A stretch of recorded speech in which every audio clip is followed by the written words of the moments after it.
सगली सृष्टि के 5 शिकदार, 5 शिकारी हैं पूरी सृष्टि के।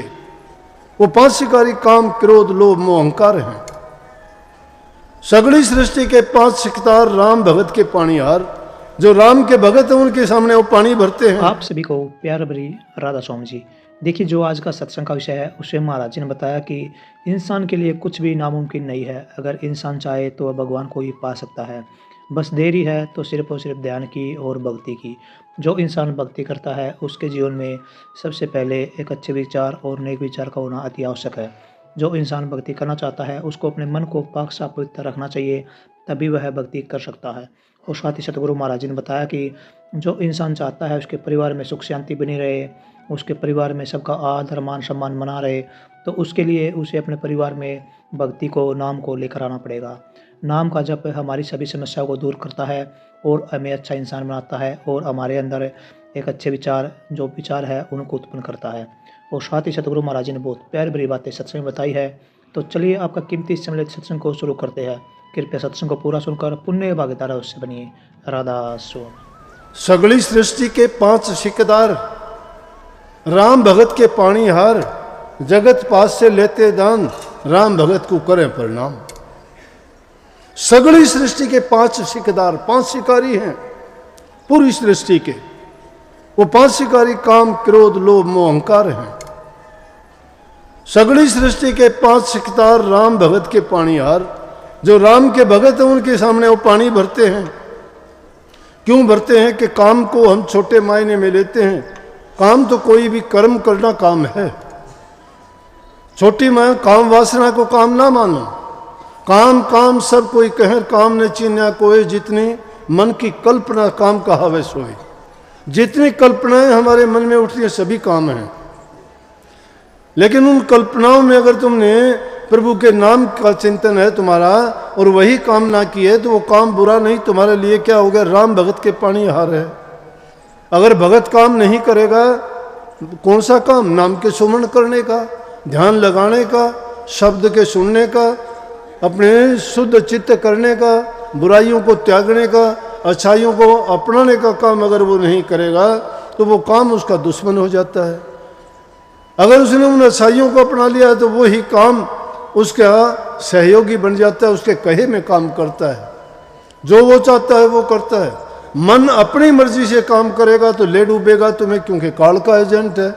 लेकिन वही मन अगर गुरुद्वारे से तुम्हें ज्ञान मिलेगा तो वो गुरुमुक्ता का ज्ञान होगा। गुरुमुक्ता का ज्ञान त्याग देता है, मनमुक्ता का ज्ञान मार देता है।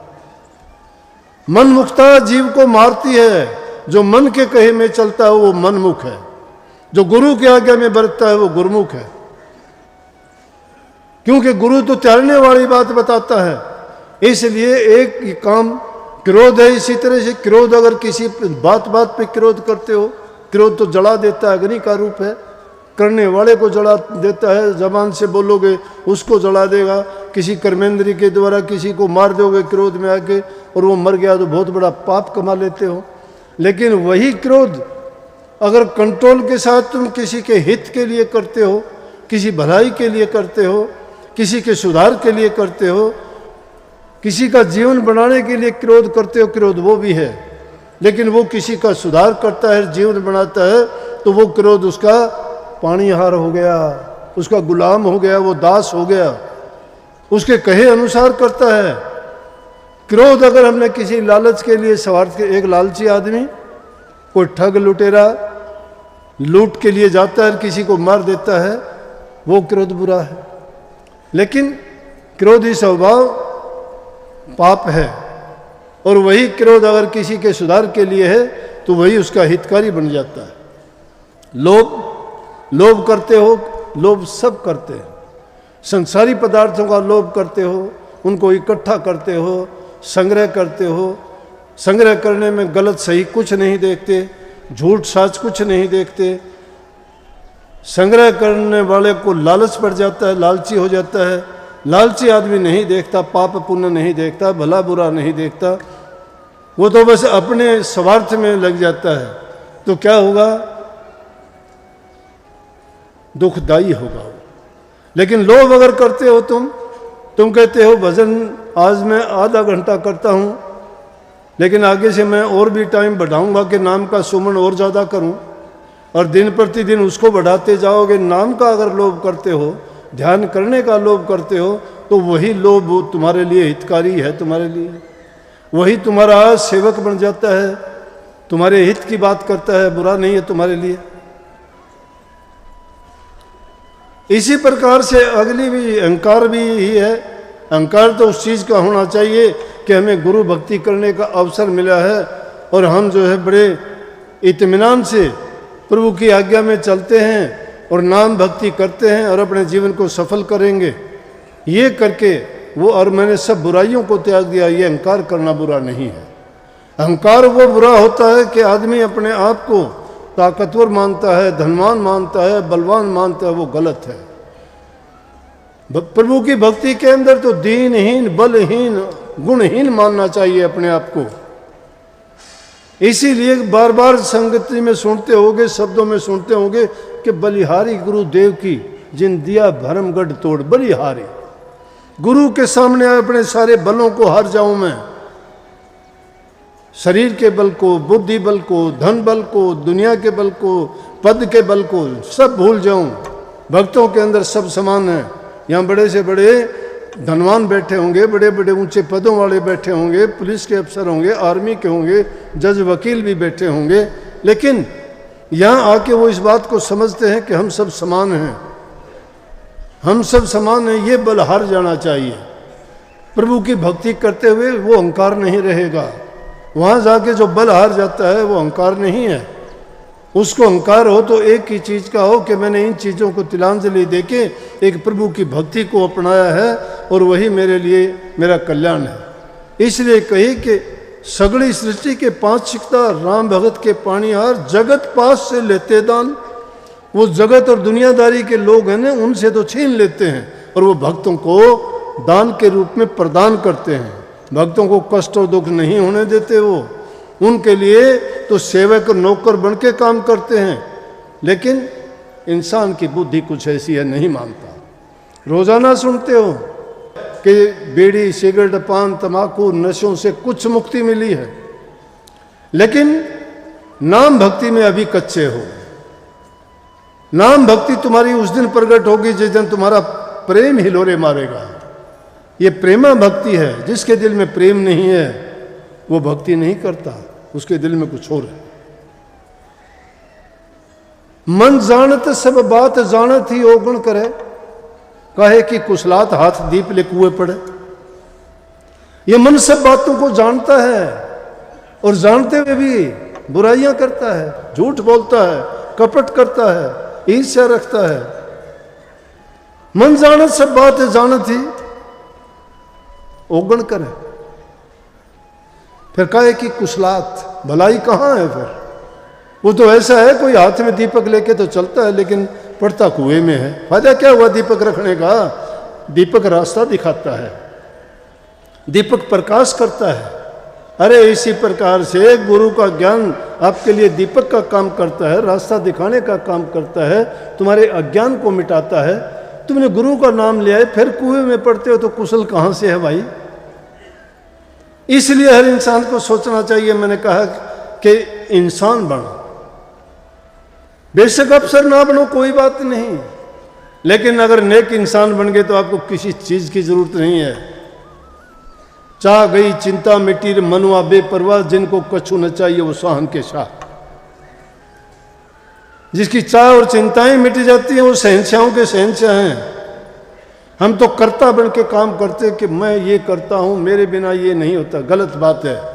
कर्ता और ही कोई है। कर्ता कौन है? वो मालिक है, उसके सिवाय पत्ता भी नहीं हिलता है। इंसान की अगर करनी से काम चले तो किसी को जीने भी नहीं देगा, एक पल के लिए भी नहीं जीने देगा। इसलिए ये स्वार्थ हमारे अंदर, स्वार्थ की प्राथमिकता हमें बेकार कर बना देती है। ये हमें नीची गति के में ले जाती है। तुम्हें धर्म से गिरा देगी, गुरु से गिरा देगी, समाज से गिरा देगी, तुम्हारे अपने सतर से भी गिरा देगी। लालच और स्वार्थ जिस मन में समा जाता है उस आदमी के लिए दूसरी चीज़ें कोई मायने नहीं रखती। उसका स्वार्थ उसका सबसे बड़ी चीज़ होती है और वही उसको बर्बाद करता है। इसीलिए तो संतों ने कही है कि ये व्याधियां हैं, ये बीमारियां हैं, ये विषय हैं, और कहा है कि उसी का कल्याण होता है विषय से जो रहे उदासा, परमार्थ की जामन आशा, धन संतान प्रीत न जाके, खोजत फिरत साध गुरु जाके। जो विषयों से उदास हो जाए। परमार्थ क्या है? भक्ति। पर उपकार दूसरे का हित है, स्वार्थ अपना हित है, लेकिन परमार्थ इस जीव का हित है। तन के लिए काम करते हो, मन के लिए काम करते हो, रूह के लिए क्या काम करते हो बताओ? शरीर को मिट्टी का है, ये पुतला है, लेकिन जो इसमें शक्ति है उस शक्ति को,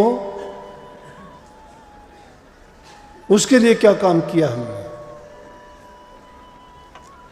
उसके लिए जो काम हो वो रूहानी दौलत है, वो परमार्थ है, और वो नाम की कमाई उसकी शक्ति और ताकत है, वही उसकी खुराक है।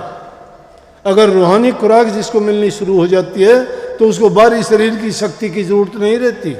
बाहरी पदार्थ शरीर के लिए हैं, इधर उधर की बातें मन के लिए हैं।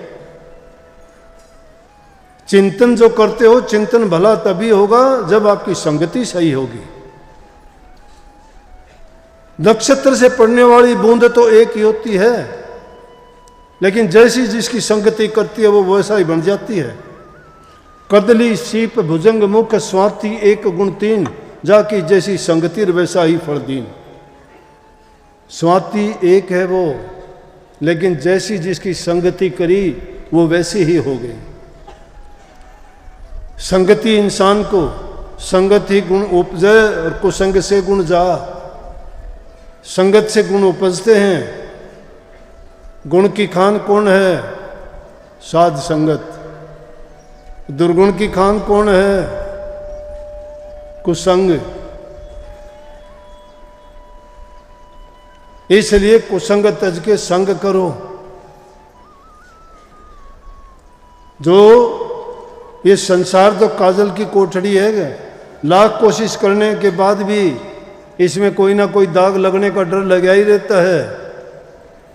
बचना बड़ा कठिन है, लेकिन इस जीव की तो वो हालत है कि जिस प्रकार से चक्की में जब अनाज पीसने के लिए डालते हैं ना, सारे के सारे दोनों पाटों के बीच में पीस जाते हैं, परंतु जिसको वो मालिक बचाना चाहता है वो किले के साथ में बैठ जाता है, उसको दोनों पार्ट नहीं पीस सकते। बाकी सभी अनाज चक्की में पीस जावे, जिसने राम बचावे वो किले दौरे पावे। पावे है ना, किले के पास अनाज साबित मिले है, उसने कौन बचा गया? उसको बचाने वाला वही है। इसलिए महापुरुषों का जो संग करते हैं, उनके साथ रहते हैं, वो उसी प्रकार से बच जाते हैं जिस प्रकार से किले के पास रहने वाला बच जाता है। अच्छों की संगति करने से तो तुम अगर अच्छा ना करोगे तो भी लोगों की दृष्टि में अच्छे रहोगे, और लेकिन दुष्टों का संग करोगे ना तो तुम लाख अच्छे होगे तो भी लोगों की नज़र में बुरे बन जाओगे। क्योंकि यहाँ एक दाग लागे टाल नहीं होती। बचना बड़ा कठिन है। इसलिए कही कि भक्ति करो तो गुरु की करना, और मार्ग शब्द गुरु से लेना। भक्ति करो तो गुरु की करना। गुरु की भक्ति क्या है? गुरु की आज्ञा में चलना, गुरु की शिक्षा को मानना। गुरु क्या कहते हैं? गुरु तुम्हारे हित की बात कहते हैं। गुरु कहते तुम्हारा हित इसमें होगा। तरवर सरवर संत जन चौथे वर्ष में परमार्थ के कारण ये चारों उदाहरण दे, उनका कौन सा लालच है?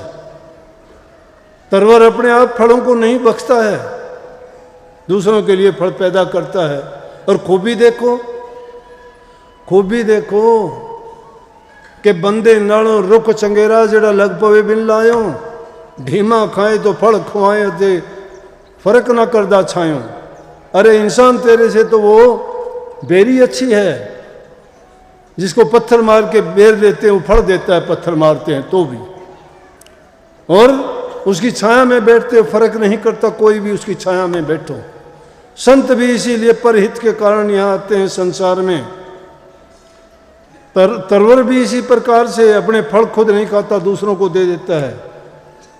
फलों को पैदा करता है, पकाता है, दूसरों के लिए कर देता है, परहित है ये। सरोवर कभी अपना पानी नहीं पीता है, जीव जंतु पशु पक्षी दूसरे जीवों को अपना पानी देता है। संत जन और संत लोग भी उन्हीं की तरह से दुनियादारों के कल्याण के लिए, उनके हित के लिए, उनकी भलाई के लिए, उनके जीवन को संवारने के लिए और उनको इन बुराइयों से छुटा के उनके निज देश में भेजने का प्रबंध करते हैं। और वचनों को पूरा सुनने के लिए का बहुत बहुत धन्यवाद। हम आशा करते हैं अपने सत्संग को बड़ा ही ध्यान से सुना होगा। तो जैसे प्यारी साथ संगत जी, आपने सत्संग में सुना, महाराज जी ने बताया कि अगर हमें अच्छा इंसान बनना है तो हमें नाम का स्मरण करना पड़ेगा, हमें भक्ति करनी पड़ेगी और गुरु के बनाए गए सिद्धांतों पर चलना पड़ेगा। गुरु हर इंसान का भला चाहता है। गुरु एक वचन अपने किसी एक बंदे के लिए नहीं करता, बल्कि पूरी समस्त जीव और मनुष्यों के लिए कहता है।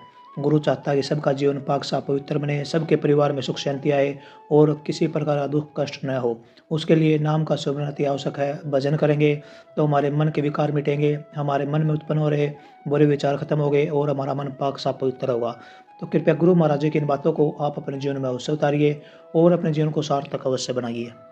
और साथ ही अगर आपको सत्संग अच्छा लगा तो कमेंट बॉक्स में राधा स्वामी लिखकर पुण्य भागीदार अवश्य बनिए। मिलते हैं जल्दी एक नए और बहुत ही प्यारे प्रवचनों के साथ। तब तक के लिए आप हमें दीजिए राधा स्वामी।